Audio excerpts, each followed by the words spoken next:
Welcome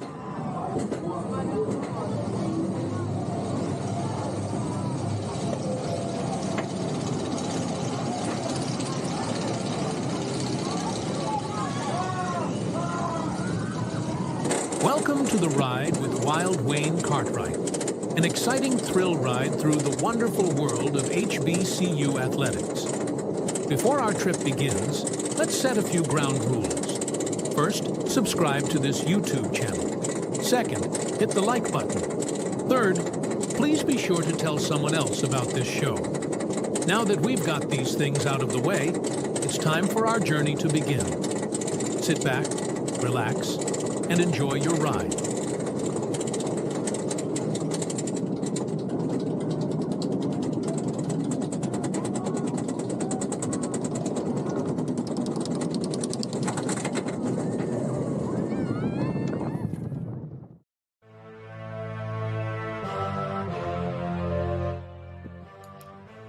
Well, good evening, everybody, and welcome back to the ride. I hope everybody enjoyed your Thanksgiving holiday weekend.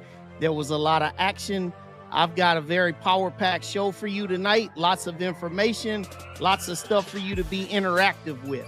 All right, so make sure you hit that like button tonight. And also, if you have not subscribed, make sure you hit the subscribe. And also, make sure you follow me on social media. I know a lot of you already do, but for those that haven't, this is your opportunity to do so. All right, so y'all know what I do every time we have this show. It's time to fire it up. The Bayou Classic down in New Orleans, the 51st edition. And it went down yesterday with Southern picking up a third straight victory over Grambling. In the process, Southern goes into its appearance in the SWAC title game on this Saturday on a high note. This game was, as many would probably say that saw it, it wasn't necessarily the greatest of football games in terms of quality, in terms of cleanliness, but nevertheless, it did go up. All right, so Grambling, big-time struggles headed into the offseason. Both quarterbacks only threw for 99 yards combined and an interception. The highlight of the day was Tylen Williams' 94-yard kickoff return for a touchdown.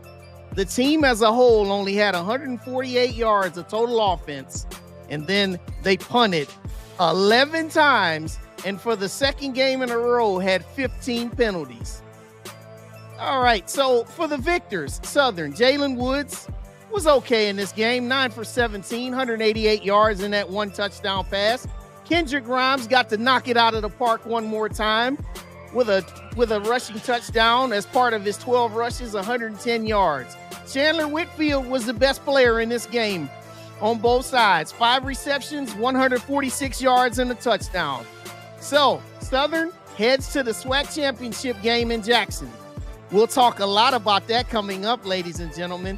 Grambling hits the offseason. And then the season finale for both of these teams. My team, this was a makeup from September 28th Hurricane Helene. Black Friday matchup. FAMU wins this game 28-20. On the season, FAMU finishes at 7-5 and A&M finishes at 6-6.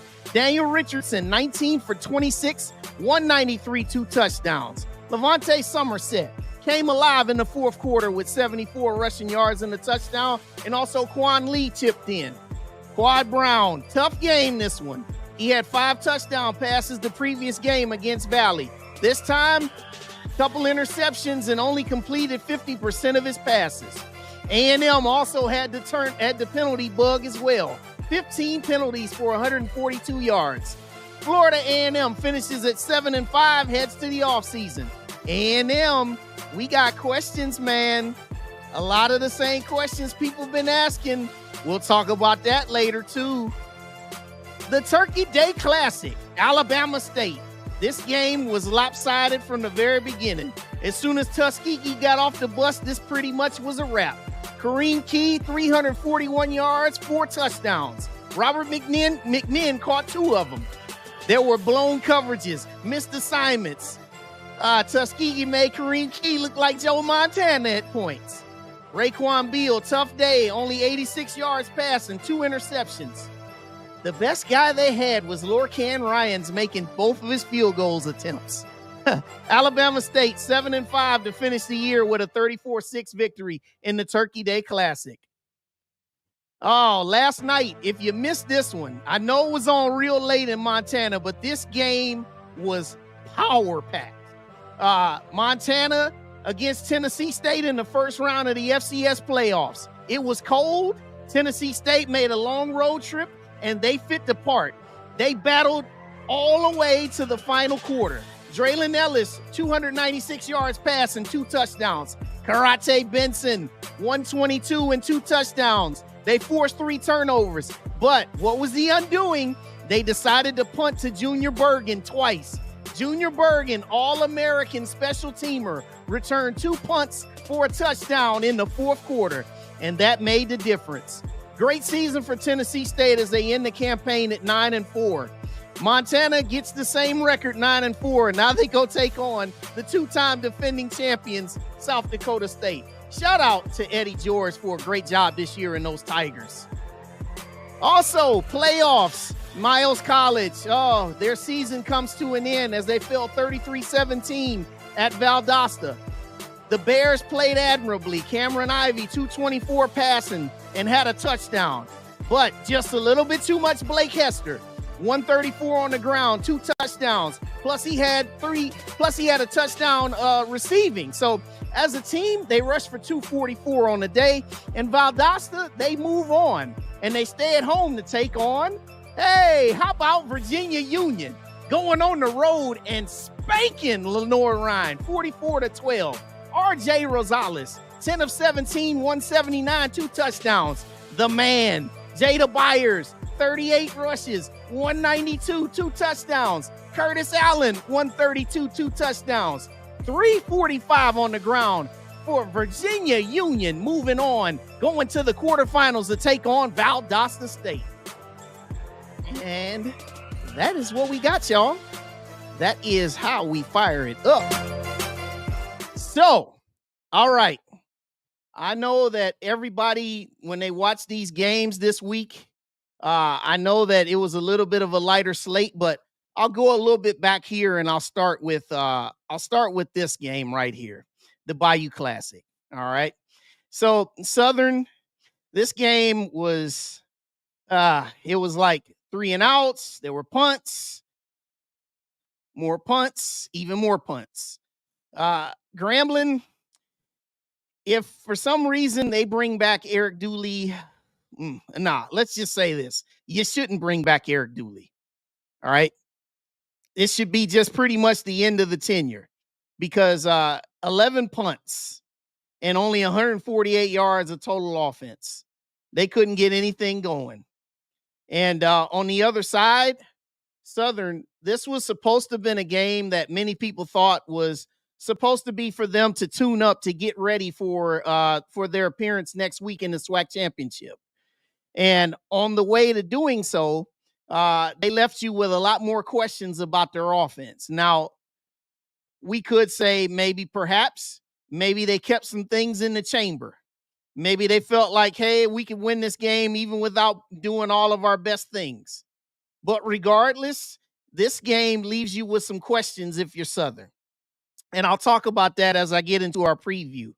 But on the year, Grambling, I know that 5-7 is not what the fans wanted. I saw all the complaints. We saw all of the feelings out there. But Grambling, this record of 2-6 in the SWAC could have been so much different because they lost a lot of close games. In fact, 5 of the 6 conference losses that Grambling had was by less than 7 points. So a lot of things that they can work on in the offseason. One of which, get their offense together. They got to do something at receiver. In fact, they got to do something at the entire offensive setup. And as far as Southern goes, this is another game that kind of fits their MO. Winning some of these close ones.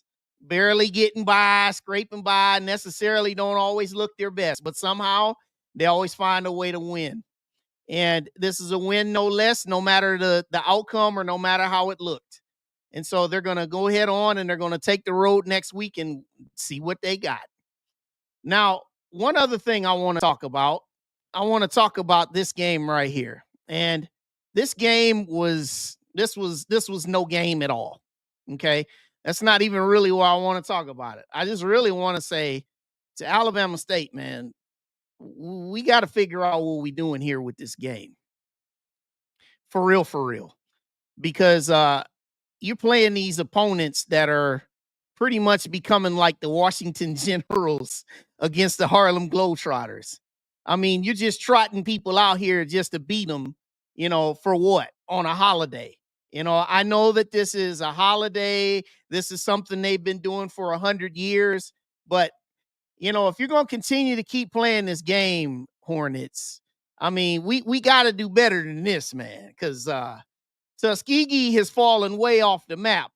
But even in years when you played other teams that wasn't Tuskegee, some of these opponents, they just don't fit the bill. So that's all I'm going to say on that and leave that where it is. All right, so here are the final standings in the SWAC before we move on. All right, you can see the East is now done. Alabama State and FAMU, well, basically you should flip-flop them because FAMU had beaten Alabama State, but nevertheless, they both go 5-3. And then Alabama State was 7-5. So those are the final standings there in the East. And then as you can see, it's now complete in the West with Southern, your champion, at 7-1, going into the SWAC title game with an 8-4 record. And you can see Grambling down there finishing at 2-6. So lots of questions as they head into the offseason in the SWAC. Now, ladies and gentlemen, I want to transition over to some of the changes and some of the things that are going in motion already. We've got the coaching carousel. So as you can see, these are the coaches that are already out the door that are in the HBCU ranks. And with it being just now the conclusion of the season here, it's very early into the offseason matters. So you could probably expect this list could perhaps grow by a couple more. Dawson Odoms will not be back at Norfolk State after 4 seasons. Bubba McDowell won't be back at Prairie View after 3 seasons. Maurice Hilliard is out at Elizabeth City State, and Byron Brown, he decided to step down from Lane College. Again, these are the 4 that are out right now, but there are some more that possibly could hit this list. All right. Now, the transfer portal. Now, I know a lot of people this time of year in HBCU ranks, I know this is something you don't want to see because there's going to be some players that you thought that you would be able to count on in some future seasons that are going to be leaving. So these are the 3 major ones that have declared that they're going to enter the portal so far. Giovanni Gibson, stud receiver from UAPB with 1,215 receiving yards. His QB, Mekhi Hagins, is headed out. And then also, what just got released today, Jamari Taylor, top running back for North Carolina Central. He's going to hit the transfer portal with 1 year of eligibility remaining. And I guess the question at this point now that people would wonder is, who is next? So just for everybody, for your thinking and just for your viewing pleasure, the transfer portal, the window is going to officially open on the 9th. Now, people are just, for this point right now, they're just announcing, they're saying, hey, I'm giving my intentions to enter the transfer portal. But the window officially becomes open on the 9th. And at that point, you can officially enter your name. Coaches can start contacting you officially, even though coaches are always contacting and always talking to people and people are always tampering. But that's neither here nor there. And that window is going to be open until the 28th. And then there's going to be a second one that happens right after spring football, which goes from April 16th to the 25th. All right. Now, what's so significant about this edition of the transfer portal? It's the first full cycle in which every player can transfer without any restrictions. Okay.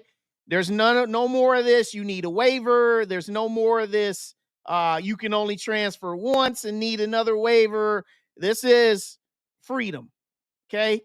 And with freedom, it's probably going to become like the Wild Wild West, which leads into the next point, where schools are attempting to budget and acquire its players based off of the revenue sharing model.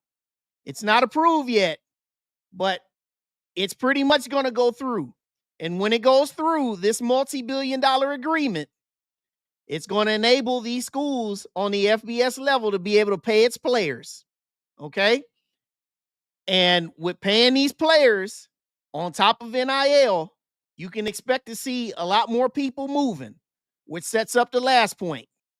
With the House settlement, there's going to be a change in the scholarships. So on the FBS level, the scholarships are going to go from 85 up to 105. Now, why is that so significant to our level of football on FCS and HBCUs? On FCS, the scholarship limit is going to remain at 63. So you're going to go from what is already a 20 scholarship differential up to a 22 scholarship differential up to a 42 scholarship differential. Now, one thing that can help is that there will be a reduction in roster sizes. Now, with the reduction of roster sizes going from 120 to 105, what this in essence will do is it lessens how many opportunities there are for walk-ons. Okay? Because what's going to end up happening is that coaches are no longer going to be looking to waste any roster spots, I should say, because they're going to be looking to maximize that entire 105 scholarship limit roster size with players that they can count on and they can build on. Now, with this increase, and I did the numbers with all of the programs, there's an estimated 2,600 additional players that are going to be entering into the FBS ranks. Now, that could be a combination of transfers, a combination of traditional high school recruiting, so on and so forth. But there will be some opportunities that will trickle down for people that cannot make the rosters on these FBS teams because of the roster reduction limits. All right. So that's for everybody's visuals, everybody's viewing, and let the games begin, as they say, with the portal. But as I will end this segment here on the portal, let me also say this to people. I saw some people out there saying that players who look to transfer from HBCUs, there's no loyalty. Let's stop it. Let's just put a pin in that balloon and let's just let that die, guys. Because people are transferring all over the place. It doesn't matter from HBC, it's everywhere. People are moving up for money. They're moving up for playing opportunities. People are moving up because they believe that they may have pro potentials. There's all these different reasons why people are moving up. Okay. So I know you want to take it personal at times because some of these guys that are transferring, these are players that you've grown to like, players that you've grown to, count on. But there's going to be a residual effect with this settlement in the sense of how these rosters are going to be shaped moving forward. So everybody just keep your eyes on it as it goes forward. But this is a very big opportunity for every person that is a diehard fan, but also a casual fan and a casual watcher. This is all information that you can absorb and put into your spirit, because this is stuff that is going to be part of your conversations moving forward. All right. So that's business. Now, let's move on. We've got a game that's taking place on Saturday in Jackson, Mississippi. And this is where all the people who are watching, make sure you hit the like button as you're watching the stream. And if you have not subscribed, make sure you subscribe. Now let's get into the SWAC Championship Game preview, shall we? Now, this is where I want everybody who's watching, you can feel free to participate now in the comments, because this is where you can give all your thoughts. And I will tell you that I've gone a little bit deeper and a little bit diagnostic in these numbers. So we're not just talking here. We're going to show you stuff. All right. Now, here's Jackson State. Now, everybody knows they're 10-2. They won all their SWAC regular season games at a perfect 8-0. Irv Mulligan, leading rusher in the SWAC, 1,058, 10 touchdowns. Joshua Nobles, 9 sacks. It's been pretty much a terror in the middle of that line, okay?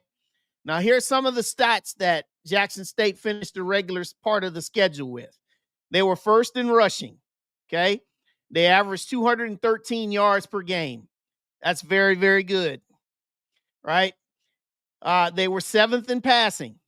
Now, 7th in the SWAC in passing, you can kind of look at it in two ways. You know, there were games where they didn't necessarily really need to throw the ball as much because they were killing it on the ground. They had some real big rushing days as they went through the SWAC. Now, when there were times that they needed to throw the ball, you did see it, okay? And that is also very apparent when you look at, they were first in TD passes in the SWAC. So 7th in passing yards, but first in TD passes. So that tells you that they're very good situationally when it comes down to throwing the ball. They're very selective. They're very calculated when they do it, okay? Now, let's flip to Joshua Noble's side on the defensive side, okay? 2nd in rush defense. The only team that was better was Alabama State, right? They only allowed 115 yards on the ground. I can tell you, ladies and gentlemen, when you're allowing 115 yards a game, you will win a lot of football games, okay? Especially when the next stat they have, being 2nd also in pass defense, 162 yards given up in the air. When you're doing these two things, that equals to winning a lot of football games. Now, one thing about pass defense, there were some teams that did do pretty well against them throwing, okay? One of which is their opponent on Saturday, which I'll get into in a little bit. The other opponent was FAMU, where Daniel Richardson threw for 285 yards and 3 touchdowns, okay? But one thing about when Daniel Richardson threw for his yards, FAMU didn't score any points in the second half. All that was a lot done in the first half. So that tells you that they were good at making some adjustments, okay? Now, their opponent, Southern Jaguars, all right? They're led on defense by Kelby Givens, who also had 9 sacks. Also 20 tackles for loss and 3 forced fumbles. He came on late in the second half of the season. He finished really, really strong on the season with his performance. He was picked as a preseason defensive player of the year. There were times where, you know, you really didn't see him much, but he's picked it up. He's come on. Also, they have more of a two-headed monster at rushing attack, not pictured Kendrick Rhymes, but also Kobe Dillon, 679 rushing yards, right? So you've got your total offense here in the SWAC. They're 5th in rushing, okay? 1,689 total yards on the ground, 153 average. Now, that's a little bit pedestrian for them. And I will say that 153-yard average, they're going to have to be a lot better than this if they have any sniff of a chance of winning the game on Saturday afternoon. All right. Now, they were also 4th in passing, 212 yards per game. And, you know, being 4th in passing, that's pretty solid for them. You know, they were able to kind of, you know, move the ball around in spots. ZT Set had a 296-yard passing game against Alabama A&M. You know, so, you know, they've had some moments. But also, they've played 3 different quarterbacks throughout the year. You've seen Noah Bodden, who threw for, you know, pretty much a good chunk of the yardage in the first matchup. You've also seen ZT Set, and you also saw Jalen Woods, who started the last 2 games, right? And James Bush says, we didn't see him in that first meeting against us. Kendrick Rhymes hasn't run against. Yep, that's right. He has not. All right, so their total defense, okay, 5th in rush defense, okay, 145 yards allowed. That's still pretty admirable, but they got to be better than that on Saturday. because you can be doggone sure you're going to see a good dose of Mr. Irv Mulligan, and also Jacobian Morgan himself will run. But here's where they need to take some advantage, okay? First and pass defense, 161 allowed. Now, with this 161 allowed with the passing, okay, they went up against some teams that was very inept throwing, okay? Alcorn wasn't much of throwing. Texas Southern wasn't much throwing, okay? UAPB, they were throwing, but they were ineffective that day, okay? There were some teams that they faced that really wasn't very good in throwing the ball. The best team that they faced throwing the ball all year was when they played FAMU, and Daniel Richardson threw for over 250 and threw for 3 touchdowns. Okay, so these numbers, you can take them from what they are. It is what it is. Okay, and for Southern, you are what you are at this point. Now, here's a little bit more. All right, scoring offense. You can see Jackson State. You know, they have more of a wide open, turn it up. Their fewest points that they scored all year was 16 points when they played Alabama State. Southern, they only lost one game in the SWAC, but hey, there were a lot of low-scoring affairs to get that stuff done. All right, so 21 points a game. And also, you look at Southern, they give up more than they score. So 23 points per game given up to 21 scored. And then you look at Jackson State at just a measly 18 points per game. Rush offense, as we said before, and pass offense, as we said before. You can see how they look side to side, okay? Now, here's where we get a little bit deeper, y'all. Most points that both teams have allowed this year. Grambling allowed 41.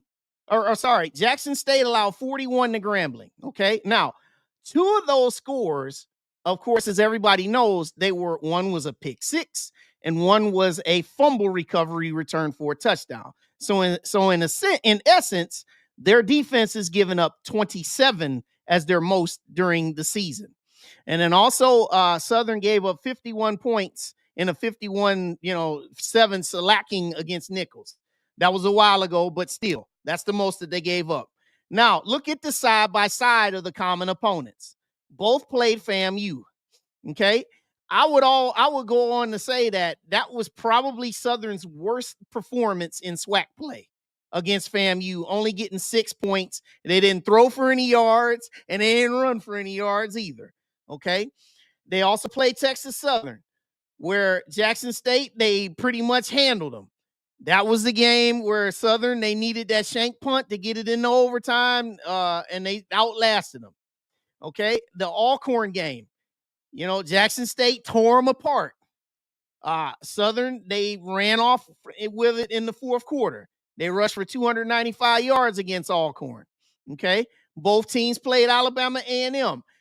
Jackson State built a 45-17 lead. A&M came back and made it a game in the fourth quarter. Whereas when Southern played A&M, it was pretty much close the entire way. And then also you see the Grambling game, okay? So those are the common opponents. Now, here's the most yardage that both teams have gained in the air, okay? 279 passing against Grambling. And also 387 that Southern had versus JSU. That should be JSU. Okay, now what I will talk about with both of these most passing yards gained, both of these teams threw the ball a whole lot because they were behind by multiple scores.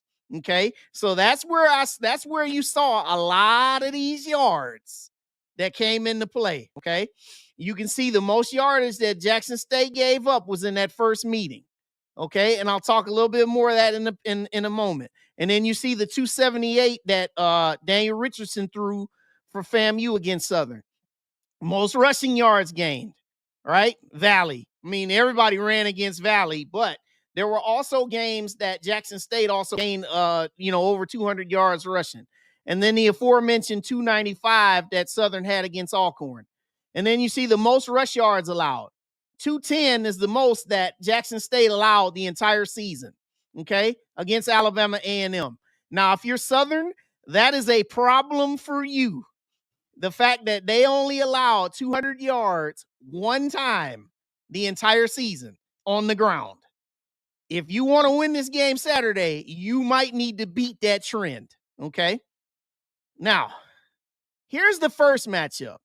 Now, I know a lot of people, they'll say, they'll get out here and they'll start talking and they'll say, we already whooped you boys once. We're going to whoop you again. Hey, let's just stop for a second. Let's just really look at the numbers, okay?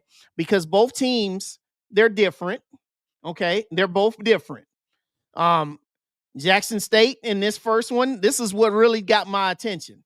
And this is what's really going to make a big difference when you see this game on Saturday. Look at the first 5 possessions, everybody.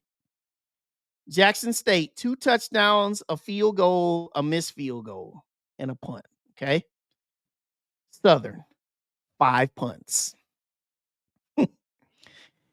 I can tell you right now, Southern, if you go 5 possessions, 5 punts, this game will be over probably by halftime.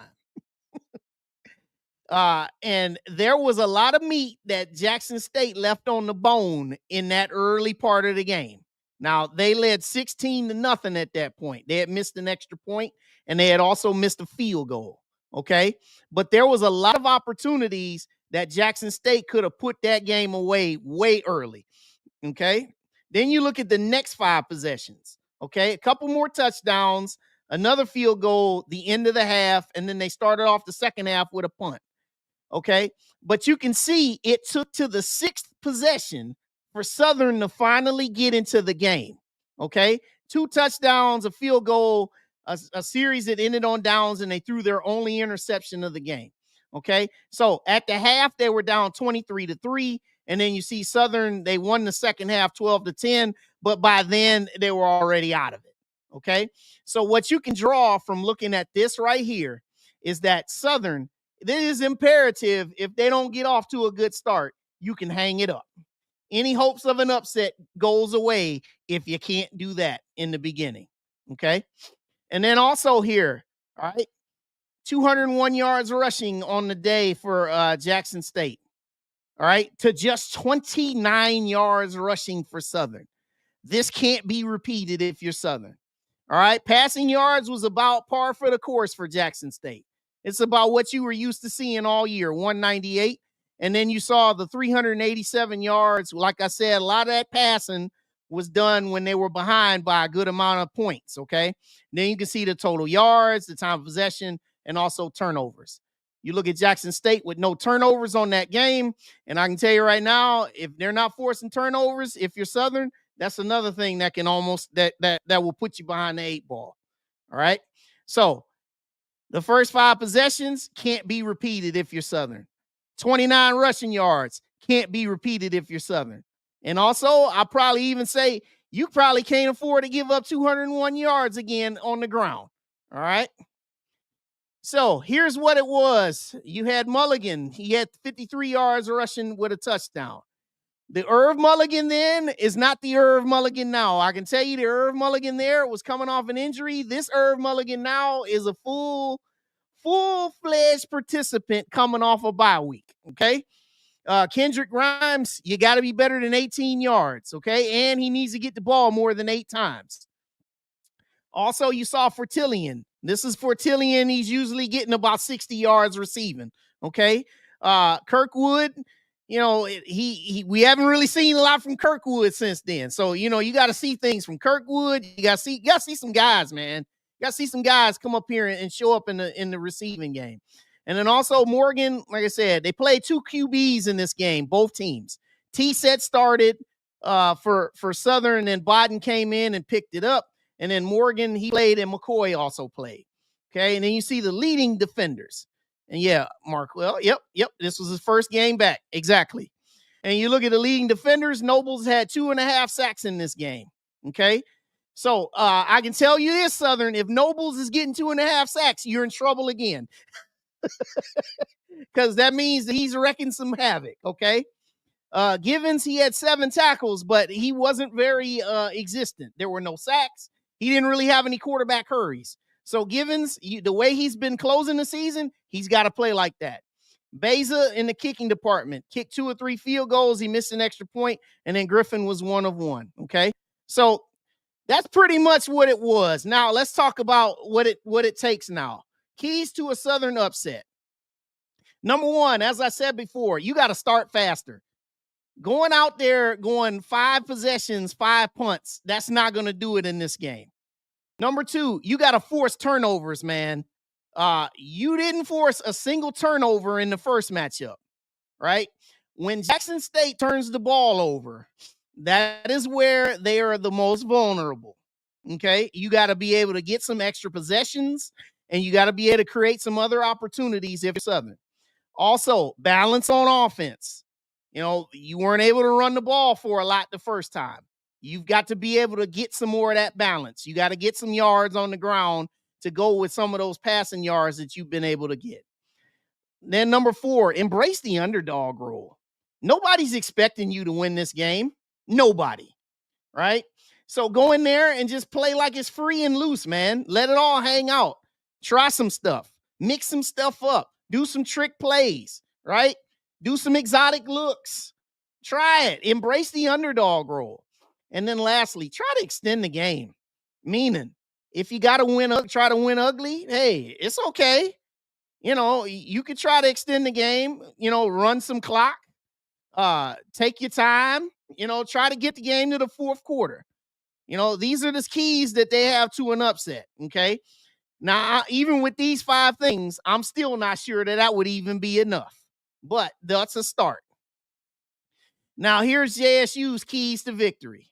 A lot of this is pretty much what they've been doing all year. Number 1, impose your will early.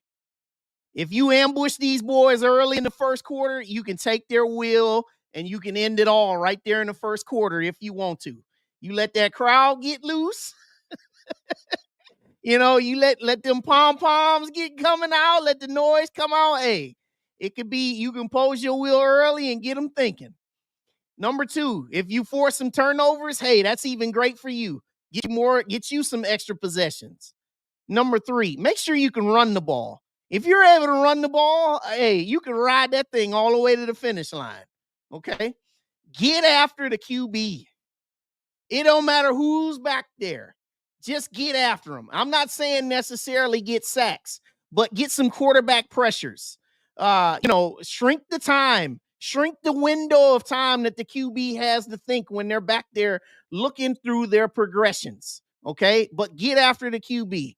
And last but not least, listen, man. I know everybody, they want to just go and do this belt to ass and blow out the team and everything. Listen, style points don't matter. This ain't no, hey, we trying to impress some committee. You know, this ain't no committee putting you in the Celebration Bowl. And listen, if you win this game by 1, you win this game by 10, you win this game by 25, by 35, by 40. It doesn't matter. Just win, baby. Do what you do. You're the better team. Play like it, and you should win. And that's pretty much it for the keys to victory. Now, who does Wild Wayne think now? I'm going 35-17 Jackson State. And I'm going to say, I know a lot of people are saying, you know, well, I think we're going to kill these boys. Listen, man, this is a championship game. And something about this game is, you know, Southern, they're going to fight. I know what you saw yesterday would lead you to believe that they probably will go into Jackson and get dragged. But I'm telling you, it's something about when you get in that championship atmosphere and you start thinking and resetting the mind and believing that, hey, I want to go in here and I want to shock the universe. And I believe that that is enough for Southern to make this game a little bit closer than what some people may expect. So I'm going Jackson State 35-17 in this matchup. Okay. So that's my SWAC championship preview for everybody. And hello, Paris. I know you're late. But you know, you can look at everything I said back on the replay. So I got very, very diagnostic with everything. And some of the things with that game on Saturday, one thing I, as a viewer, would love to see, I love to see the place to be packed. I like to see Jackson State, have your largest contingent of the year out there. Also, Southern fans, make that trip over from Baton Rouge. Make that place packed, man. Make it loud. Make it be a spectacle for HBCU sports, man. This game will be on ESPN2 at 2 p.m. Eastern, 1 p.m. Central. Make it a spectacle, man.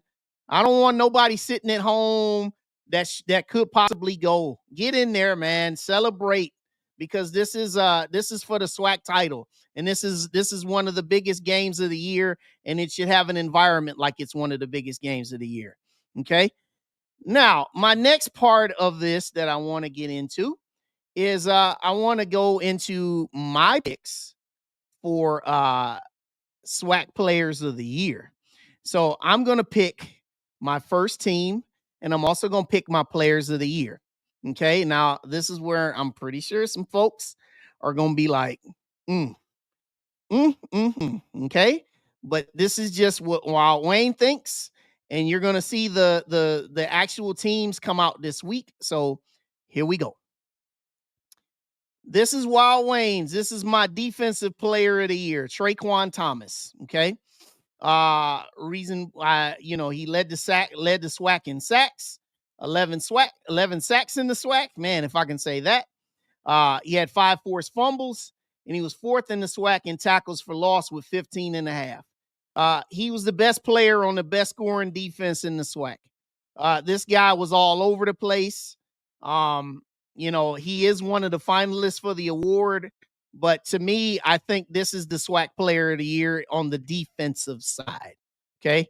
So Traquan Thomas, for my SWAC defensive player of the year. Now, for my SWAC offensive player of the year, I had a lot of thoughts about this one, but at the end of the day, it was pretty simple for me to decide on this young man.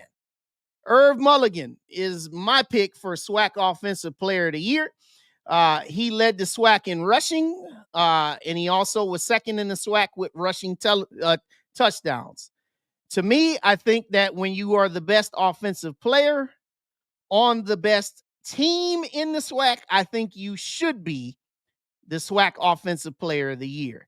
Now, I know statistically, I know a lot of people around the SWAC have seen, some buzz for Daniel Richardson, and Daniel Richardson had a very great year.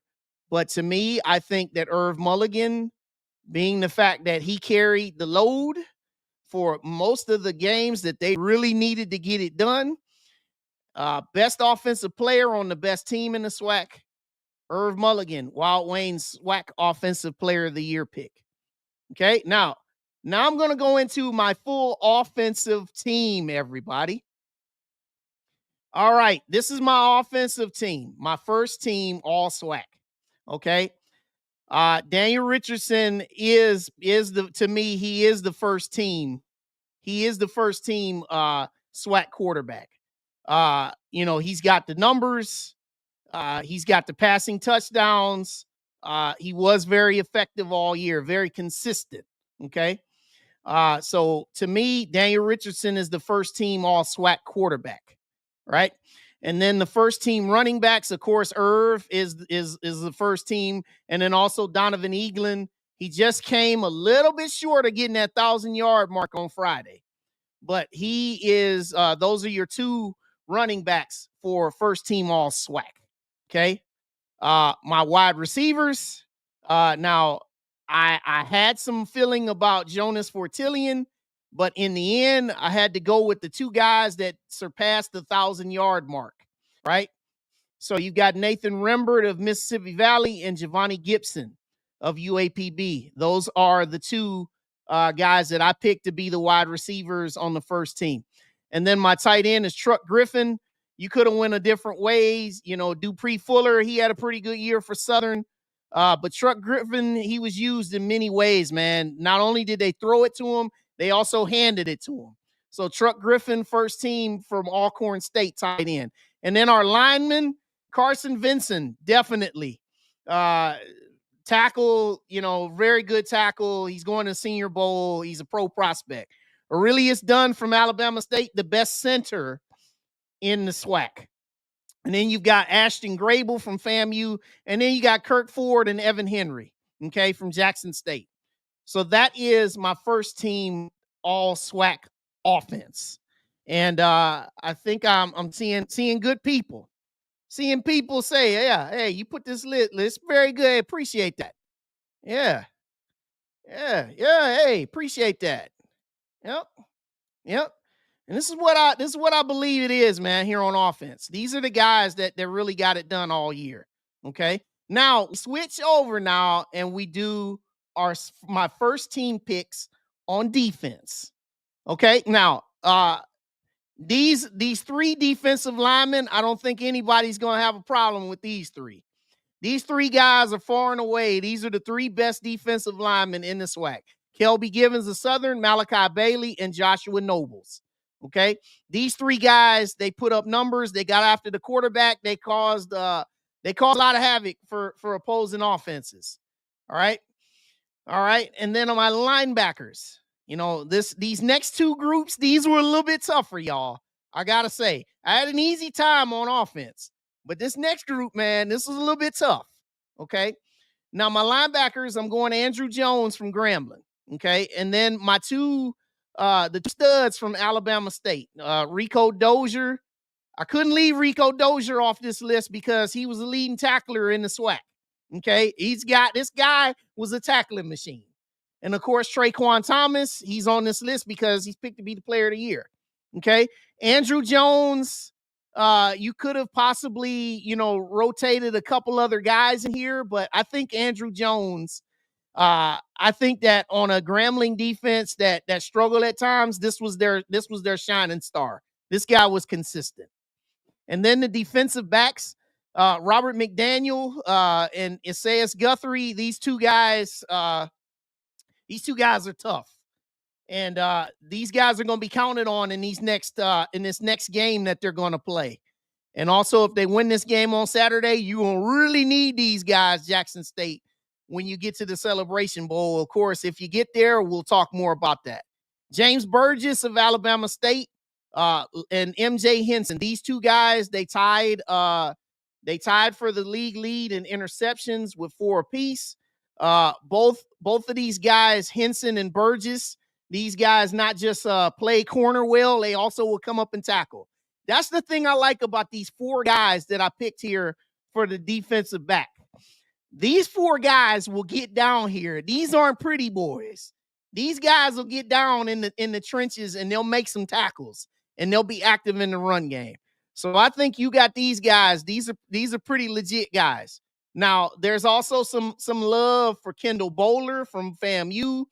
I just don't think Kendall Bowler had as good of a year statistically as he did the previous year and also as he could have been.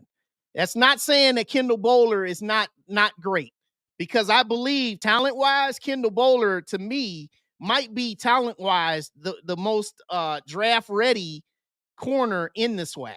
But he just did not have the numbers this year for me to put him on the first team, okay?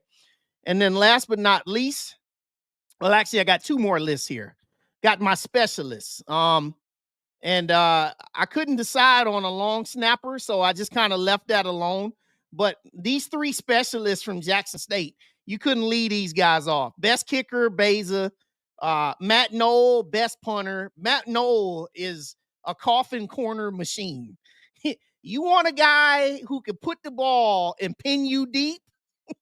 Matt Knoll is a guy who will pin you deep. So Matt Knoll, first team punter, and then also Travis Terrell, return specialist. I'm going to tell you something, Southern. You better not be trying to kick this man the ball, because I can tell you, A&M, we learned. He took it 96 on us to the house. So this guy, he alters the game with returning, man, in punts and also kickoffs. So, yeah, you're ace in the hole, definitely. And then last but not least, she said, kick him the ball. Southern, don't you dare. You might not want to try it. And then last but not least, everybody, my newcomers. These are the top freshmen. Dennis Palmer, Bethune-Cookman. Man, I'm going to tell you something, y'all. Some of y'all saw Dennis Palmer against your team coming down the stretch. This young man is a warrior. There's a lot to come from Dennis Palmer. If they can keep this guy upright, healthy, and they can get some more talent around him. But this kid, Dennis Palmer, he is a warrior. He's my freshman offensive newcomer of the year. And then defense, MJ Henson, freshman, first team SWAC, and he's also the freshman of the year on defense. Okay, and then my newcomer freshman of the year, special teamer Travis Terrell. So those are my superlatives, y'all. So I'm gonna go back and I'll show you guys again. So for your consideration, Traquan Thomas is the player of the year on defense. Irv Mulligan is the player of the year on offense.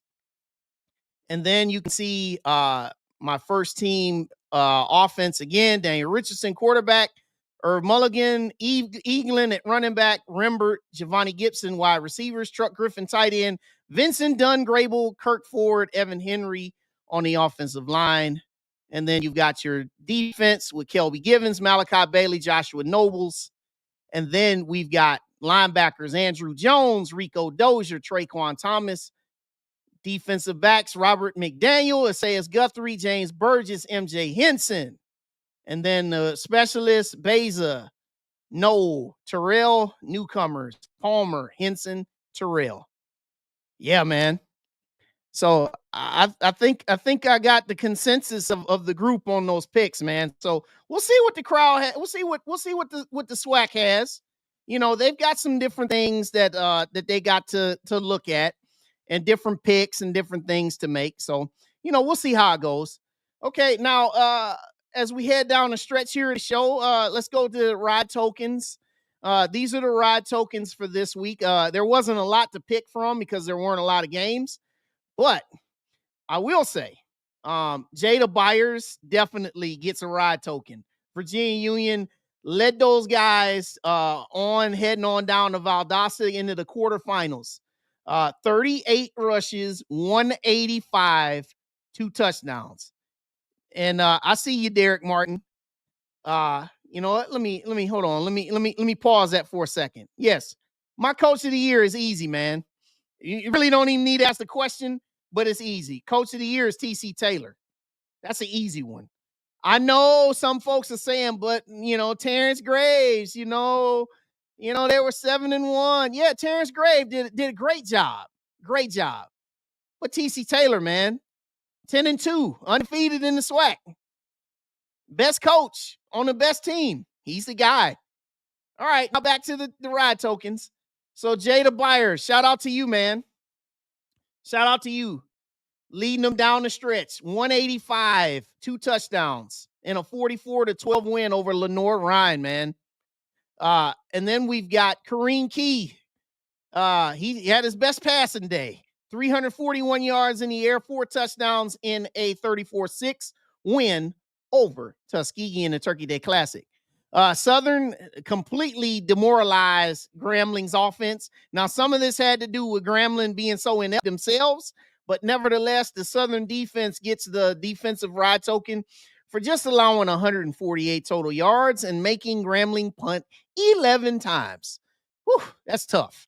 And then Brandon Gilliam is the specialist this week.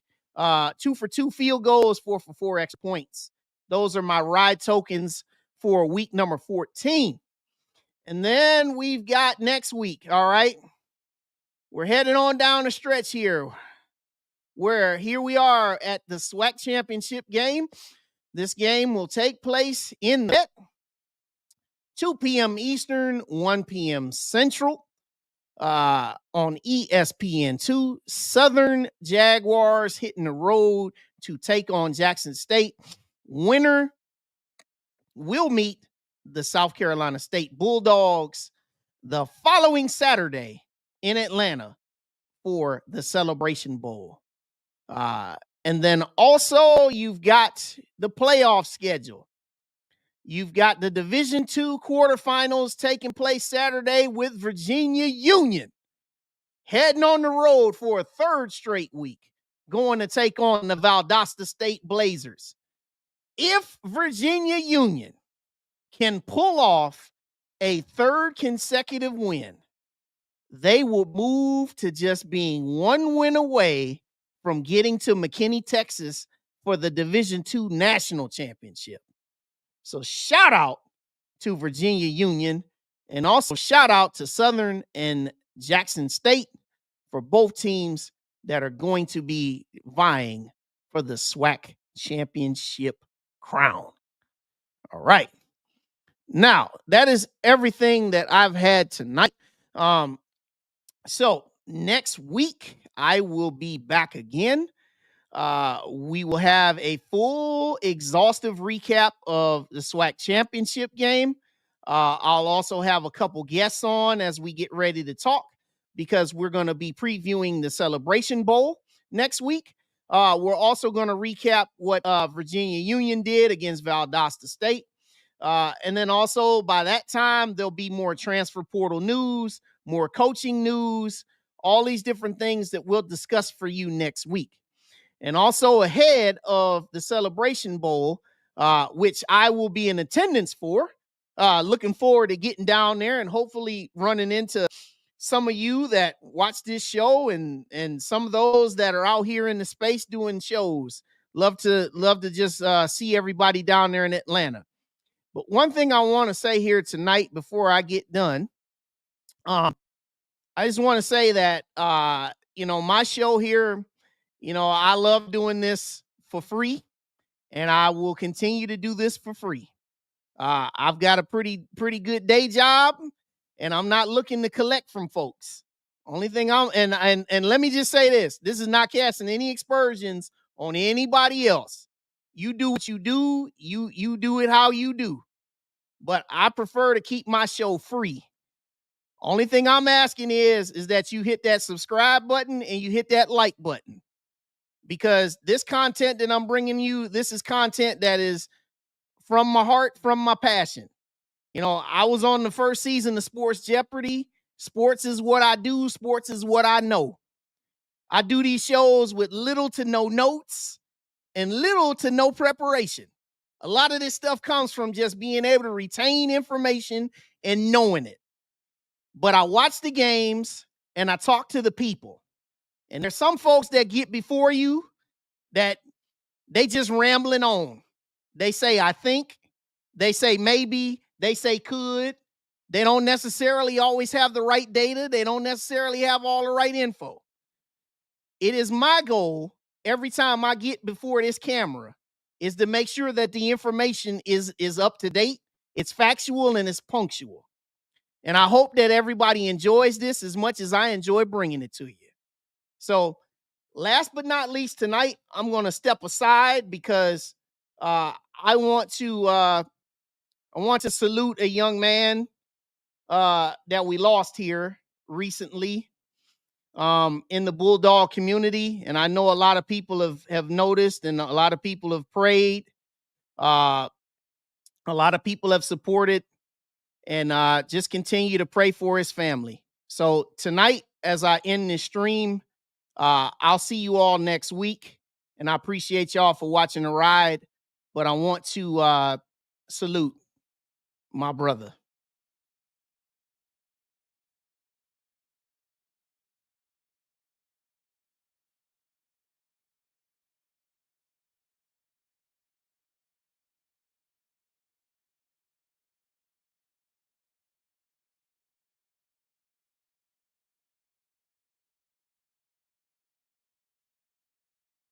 Thank you for joining us on the ride with Wild Wayne Cartwright. As you exit the ride, make sure you subscribe to this YouTube channel, hit the like button, and catch up on all of our prior episodes. Until next time, God bless.